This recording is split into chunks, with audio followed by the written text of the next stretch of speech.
গতি শেষ রে গতি শেষ দুর্মুখী চাই ফোন ধরলে খাওয়ার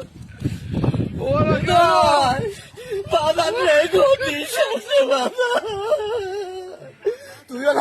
তুই বাদান তাড়াতাড়ি দুটি টিকিট পাঠা। হ্যাঁ তোর খালার আমি তাড়াতাড়ি দেশ কি কোষ দেশের যাওয়া লাগবে ছুটি হালা দেবেনি আগস্ট মাসে জামা করে পতন হবে কিনা জানে রে বাবা।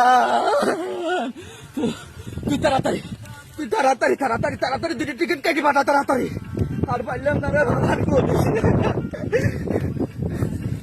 কাদের ফোন দিয়েছে রাখতে দেখি তোর কাদের মামা ফোন দিয়েছে কেউ তো নাই আশেপাশে। ও কাদের ভাই ওরে কাদের আমার ঘরে আনন্দ বড় সর্বনাশ হবি কি দায়িত্ব কাদের আমি জানি না তোমরা কনে যাবে আমি জানি না। তোমার বাইক নিয়ে জয়েন করছে দিদি টিকিট পেতে পারে আমি আর রিহান নামা পলাচ্ছি তোমরা কনে যাবে জানি না। তোমরা ফোন টান দিও না পুরানো ছাত্র জনতা আমার কাছে তুলি আইছি।